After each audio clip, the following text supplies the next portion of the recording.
Peace be with you. God warns us in the Quran that the consequence of lack of obedience to God is loss of faith.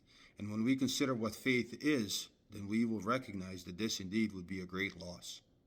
When people have faith, they have certainty, they have confidence, they have ability to deal with life's problems in a way that will not destroy them, to understand and perceive life in a way that is not destructive. So this is something certainly you want.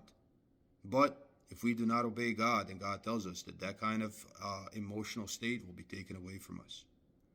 In the 61st chapter of the Quran, verse 5, we are given an example of people of Moses when he said to his people, O my people, why do you give me trouble? And you know indeed that I am God's messenger to you.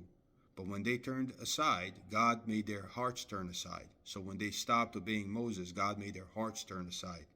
And God does not guide the people who are defiantly disobedient. And this, in Arabic, this term is fasikun. God does not guide people who are defiantly disobedient. So once our pattern of life becomes that of disobedience to God, then God will not guide us and will change what is in our hearts. So before, when we had faith, now we have nothing. We stay empty. And that is what God tells us in the 10th chapter of the Quran, verse 33.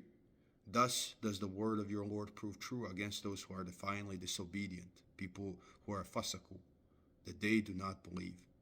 If you are defiantly disobedient to God, then you will be denied faith, and your life is going to be much, much harder. In contrast, in the 49th chapter of the Quran, verse 14, we are told that the only way to earn true faith is through obedience to God. We are told, the desert Arabs say, we believe, amanu. Say, you do not believe, but what you should say is, we submit, aslam. And faith has not yet entered into your hearts. And if you obey God and his messenger, he will not diminish anything of your deeds. Surely God is forgiving and merciful.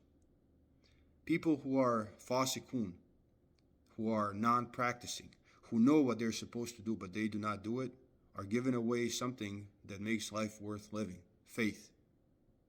If you want faith, obey God. If you want to lose it, then model your life in a pattern of disobedience to God, and you will certainly lose it. That is what the Quran says. Peace be with you.